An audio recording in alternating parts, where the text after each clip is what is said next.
Welcome back to the Deep Dive. Today we are strapping in for, well, quite a ride.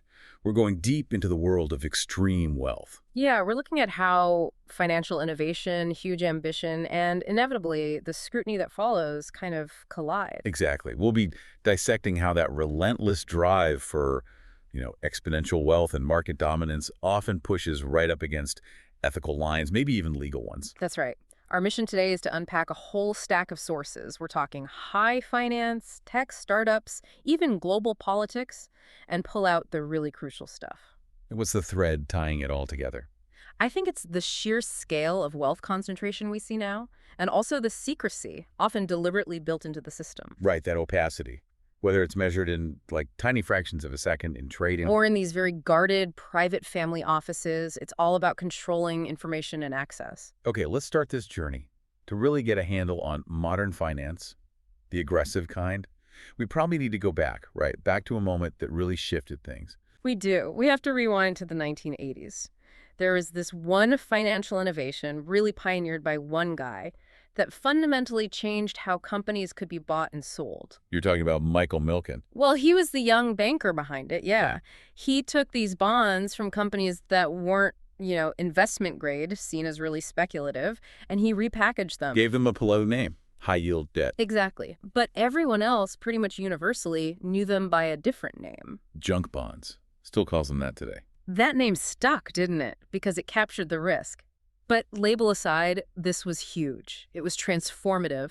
Before him, if you weren't some big blue-chip company, getting major debt financing was tough. Impossible, almost. Pretty much. So Milken creates this market for high-yield debt, and suddenly there's this vast pool of capital available for companies that banks just wouldn't touch before.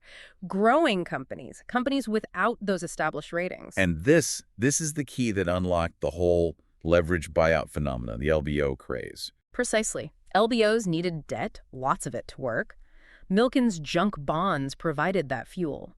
Suddenly, private buyers could actually attempt these massive takeovers using borrowed money on a scale never seen before. Which basically gave birth to the entire private equity industry as we know it. It really did. It took that whole business, buying companies, restructuring them, and moved it from, as our sources say, the outskirts of the economy to its very center. It was a fundamental shift in corporate control. And you can see how central that became just by looking at firms like Blackstone, right?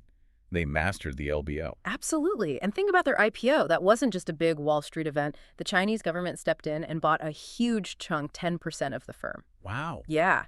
Recognizing the power of this model, this firm built on the foundation Milken laid decades earlier. It shows the global reach, the centralized power that traces right back to that junk bond market. So if the 80s ambition was measured in billions in takeovers, the ambition today on the financial frontier, it's measured in time, tiny, tiny units of time. Microseconds. Yeah, we're stepping into the world of high-frequency trading, HFT.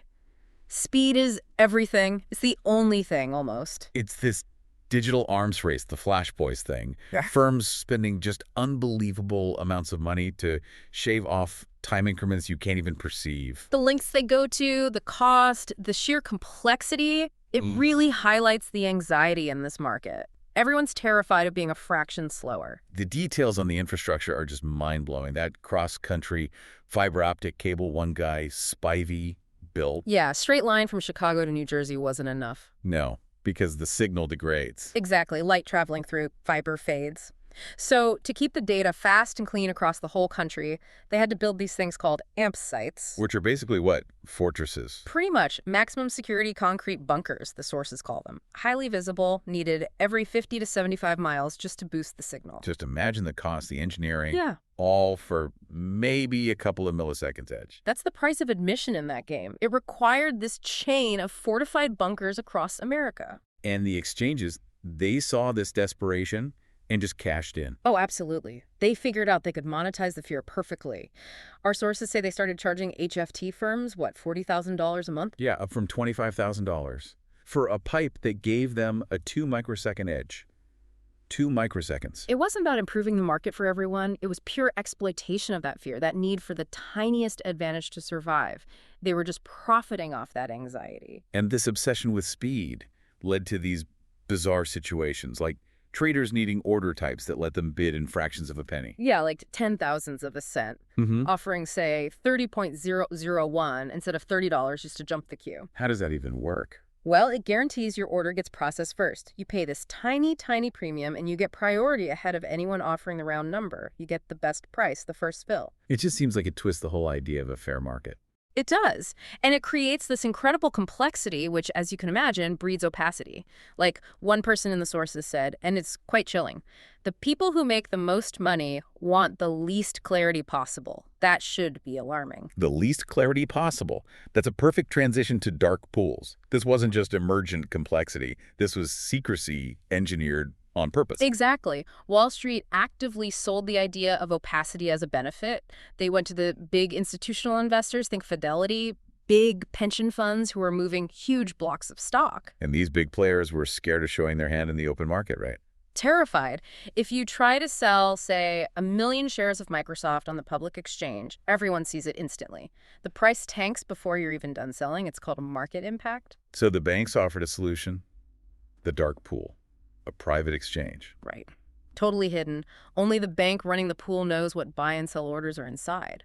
The public market has no idea about the scale of activity. Your big trade is shielded. The promise was protection. Keep you safe from those predatory HFTs we just talked about. That was the pitch. We'll shield you. But the reality often was very different. The deception came when these pools, supposedly HFT-free zones, were actually letting them in. Sometimes even inviting them. And the Credit Suisse example here is just audacious. It really is. They marketed their dark pool, Crossfinder, explicitly saying it had nothing to do with HFT. This is a safe harbor. But behind the scenes. Completely different story. Investigators found internal documents, even employee resumes from people working on Crossfinder. What did they say? They were bragging about building high-frequency trading platforms for Crossfinder, about managing the onboarding of all high-frequency clients to it. So they were publicly denying it, while privately hiring, as the source puts it, a mother lode of high-frequency trading talent to run the very system they claimed was immune. Precisely. The whole business model, or a big part of it, was based on this fundamental lie about the secrecy they were selling. And this kind of engineered opacity, it feels like it creates shadows where illegal stuff can happen more easily, like insider trading. Absolutely. The sources draw a line from that post-Milken era right into recent times. You have to talk about Stephen Cohen and SC Capital. The scale of the cheating there was reportedly off the charts. The U.S. attorney for SDNY didn't mince words, called SESI a magnet for market cheaters, said they trafficked into inside information on a scale without any known precedent in hedge fund history. Just staggering charges. But the outcome for Cohen himself, that's what's really striking. It is. The charges were severe. The language was damning. But the resolution, he had to shut down his hedge fund, yes. But he got to keep his personal fortune, nearly $10 billion. And so yeah, keep trading it. Basically, yeah. He rolled it into a private family office structure. So he continues trading and investing his own massive pile of money. But now he's shielded from the public oversight that comes with running a hedge fund. And the big banks, did they shun him after these accusations of unprecedented cheating? That's the fascinating part. No. Major investment banks treated him like a valued client. Goldman Sachs' president at the time, Gary Cohn, said just days after the indictment that SIC was still an important client and a great counterparty. Wow. So the system kind of protected him. It seems like it. The structure allowed the guy overseeing this massive alleged cheating ring to essentially continue operating at the highest levels. It suggests that when you reach that level of wealth, access and influence can sometimes just override accountability. That pattern of operating outside normal rules, or maybe just ignoring them, feels very relevant when we look at the crypto world, especially Sam Bankman-Fried and Alameda Research. Oh, absolutely. Alameda perfected operating in the shadows. They were doing, over 5% of global crypto volume? Huge players, but almost no publicity, intentionally invisible. How did they manage that? Anonymity was key. They used these bizarre, nonsensical pseudonyms on exchanges like BitMEX. What kind of names? Things like Shell Paper Bird or Hot Relic Fancier, just randomly generated strings. They were moving billions, total titans of the market, but hiding behind these completely absurd, non-identifying tags. It speaks volumes about the culture. A culture of concealment. And inside the company, It sounds like it was chaos, ethically speaking. Well, there were definitely clashes. You had SBF, very young, running this massive operation, and then a few older hands trying to bring some structure, like this guy Ramnick. What happened with him? He apparently had to physically talk him out of a deal SBF was really keen on. SBF wanted to link FTX financially to a Taiwanese porn empire through its swag token. Seriously, why? Profit. SBF apparently saw it as a good revenue stream and was, quote, hell-bent on doing this. Ramnick saw it as a massive legal and ethical minefield and managed to stop it. But it shows the kind of judgment, or lack thereof, at play. So when the whole thing collapsed, FTX and Alameda, SBF's initial explanation was just market crash, right? Tokens like Solana at FTT lost value. That was the first story. Blaming the crash, saying these tokens he held lost, nearly $100 billion on paper. But that didn't explain where the actual customer money went. Exactly, because he'd minted the FTT tokens himself for practically nothing, and he got the Solana cheap too. So the token value crashing didn't account for the hard dollars, the customer deposits, that had simply vanished. Which led people to suspect it wasn't just bad luck or a glitch. Right. The suspicion shifted. Was it just an oops accounting error, or was it something more deliberate? One money manager, Constance, is quoted saying she just didn't buy the error story. She suspected he'd consciously decided to take customers' money and was leaving out some crucial fact. That suggests intent, not just incompetence. It's easy to think of HFT and crypto fraud as uniquely modern problems. But this instinct for secrecy, for ruthlessness, it goes way back, doesn't it? Oh, absolutely. The sources give great historical parallels. The foundations of American capitalism were laid by figures who mastered opacity and defiance long before computers existed. Look at John D. Rockefeller. His famous secrecy wasn't just a business tactic. It came from his childhood. Deeply rooted there. His father, Bill, was basically a con man. And there's that famous, brutal story. The high chair story. Yeah. Little John D. used to jump from his high chair into his dad's arms. One day, Bill just drops him, lets him fall, and tells him, remember, never trust anyone completely, not even me. Wow, that's harsh. Incredibly harsh. But that, plus the general shadiness around his father, apparently instilled this lifelong reflexive habit of secrecy and a real defiance towards outsiders. He learned early. Wall yourself off, trust no one. It's not that different from the logic behind a dark pool, in a way. And Cornelius Vanderbilt, another titan, he had a different flavor of ruthlessness. More about information. Yeah, Vanderbilt loved the psychological game, the informational leverage. There's a great story about him lending money to an enemy, a guy named White. Why would he do that? Not because he cared about the collateral or even expected repayment. He did it explicitly to get inside information on White's finances and the state of the company. So the loan was just a tool to get intel. Exactly. And the sources say he took real satisfaction in holding that debt, that control, over someone who'd previously been arrogant towards him. For these guys, secret knowledge wasn't just power, it was a weapon, and using it was satisfying. Okay, let's pivot globally. When we look at Asia or Russia, the relationship between big money and the state seems much more tangled, more explicit. It's often a different dynamic. In some Asian markets, the sources point out, massive wealth was built not necessarily by global expansion, but by dominating a controlled environment, milking one unfree market, as they put it. Like real estate cartels. Yeah, figures like Lee Shockey or the Co-Oaks focus heavily on markets like Hong Kong real estate, where political factors limit competition. They became almost as rich as global players like Li Ka-shing, but by controlling a smaller, more opaque pond. And political power isn't just a backdrop. It can directly intervene in corporate fortunes. The Thailand example with Thaksin is pretty dramatic. Extremely. Thaksin, the former prime minister, made some financial moves, a huge cash windfall, selling assets to Singaporeans who weren't popular, and it just outraged the Bangkok middle class. Led to massive street protests. Huge protests. And when the established elites saw the military could step in without much public resistance, boom, a coup happens while Thaksin is out of the country. And forces him into exile. Permanent exile. It's a stark reminder of how intertwined corporate power and political survival are at that level, especially when public sentiment turns against you. And in Russia, under Putin, that link seems even tighter, almost absolute.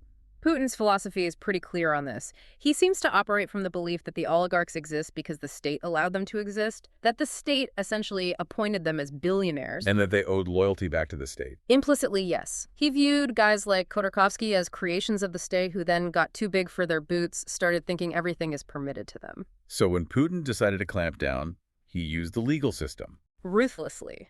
And not just for prosecution, but for political theater. There's this incredible moment described in the sources. What happened? His own prime minister, Kazyanov, kind of tentatively suggested Khodorkovsky hadn't really cheated on taxes, just used legal loopholes that existed at the time. Putin didn't like that. Not at all. He immediately convened the whole Security Council. Kazyanov is there.